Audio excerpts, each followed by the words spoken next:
So when I first met David about 30 hours ago, no, you guys think I'm joking, but I had never met him until yesterday.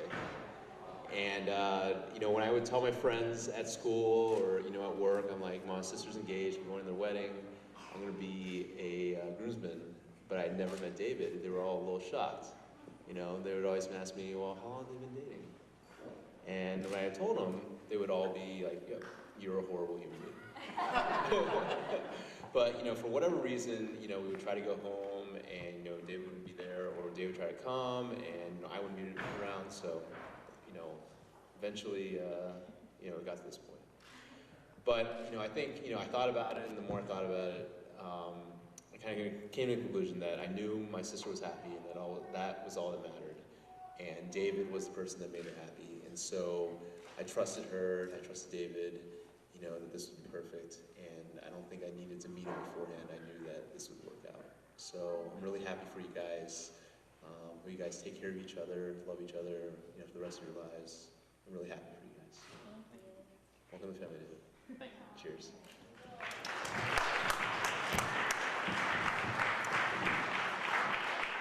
And now I'll give a little encouragement to our matron of honor, Emily.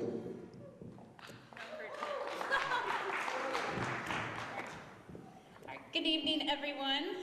For those of you who don't know me, I am Emily, and I am Dorothy's chauffeur for this weekend.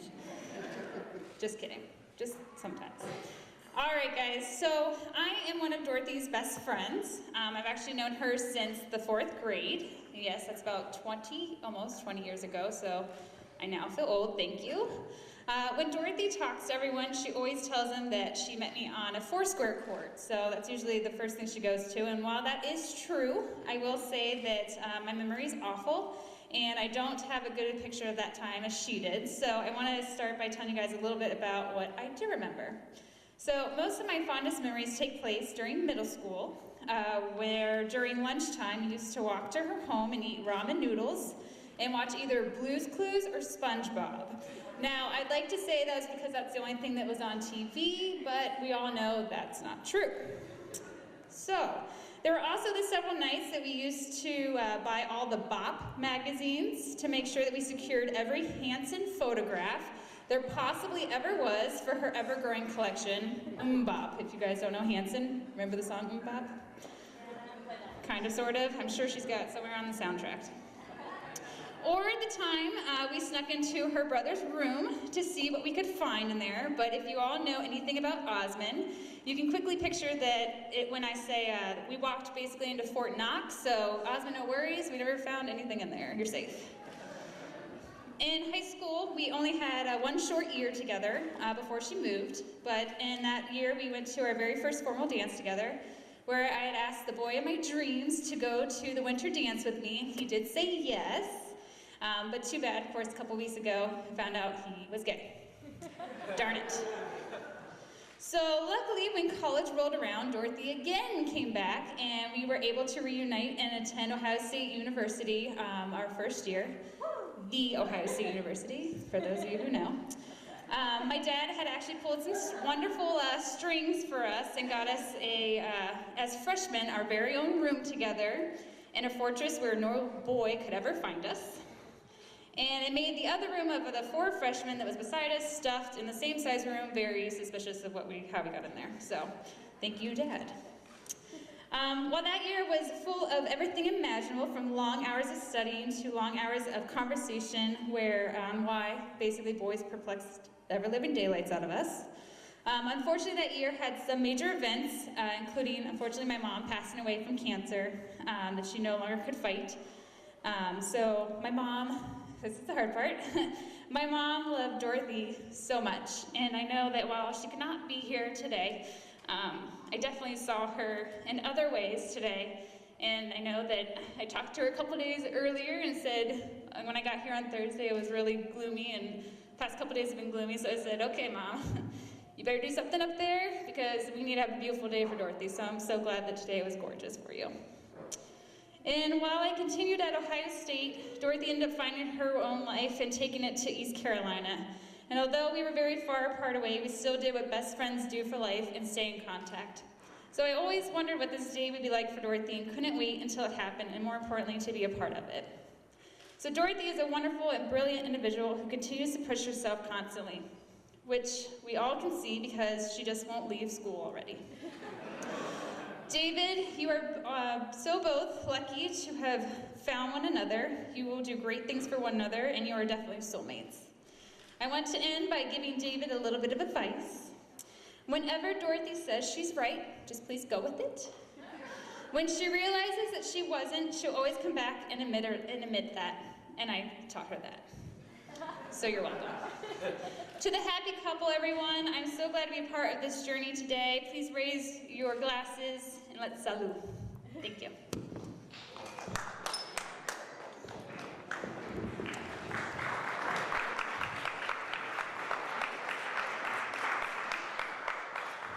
And now, last and occasionally least, we have the best man, Michael. Step on these. All right. For those of you who don't know me, which is probably very few of you, I'm Michael, David's best friend and best man. I've known David since 7th grade. He wasn't one of the nerdy outcasts like myself, nor was he one of the cool kids. However, he was accepted everywhere, mainly because my phone turns off. Mainly because he didn't talk. Over the years, as many of you have probably already learned, I learned that David does in fact talk, more than most people realize. I've been there for a lot of the major events in David's life. I've seen David grow up from the kid who planned out epic year-long adventures with his Legos to the man you see here today. We spent many long hours driving an old Blackie, his first car, playing shows in our high school band Far Left Lane, and graduating high school to go to ECU. We roomed together in our first apartment, Monty Python quotes and band posters strewn across the wall. When I moved to Raleigh and David stayed in Greenville, our friendship didn't fade. I was there the moment David and Dorothy's relationship began. Technology should be my friend, but it's not. I was there the moment that David and Dorothy's relationship began. We were in an awesome hole-in-the-wall bar in New York City after watching the saddest movie we've ever seen. We're sitting there listening to the band play, and I look over and I see them kissing. I quickly look away. I didn't want to ruin the moment. Dorothy went to powder her nose, and I turned to David and was like, "Oh my gosh, you kissed!" And David was like, "Yeah." Dorothy came back, and eventually David leaves to go to the bathroom, and Dorothy turns to me and says, "Oh my gosh, we kissed!" And I was like, "I know, I saw." Not long after, only a short time into their relationship, before David knew he would be proposing to Dorothy, we were talking about Brian, his cousin's recent engagement and marriages, and the awesome best man speech I'd eventually give.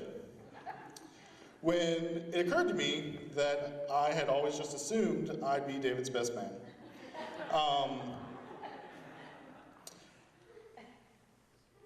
We have been friends for 13 plus years. I never had any doubt in my mind that he would be my best man, but I realized that that might not be the case for him. So I turned to him and stumblingly said, "You know, I don't even feel obligated to have me as your best." But before I could even finish, he cut me off and said, "No, of course you are. I thought that was granted." That's pretty much how our entire relationship has been. An unspoken bond that no matter what, no matter the distance, he's always been there for me and I for him. A few years later, David finally proposed, and I was there as well, sparklers and all. I just want to say I am proud to have the honor to see you become the man. Where are you? You're over there.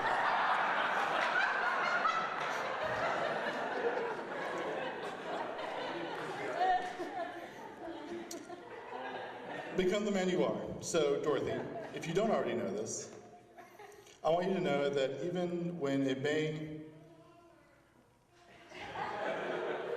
may not seem so outwardly that David Edric Nelson is the most loyal, caring, and passionate person I know. When struggles arise and times get tough, know that he will be there through it. And after the dust settles, he'll still be standing there next to you. So raise a glass to David and Dorothy.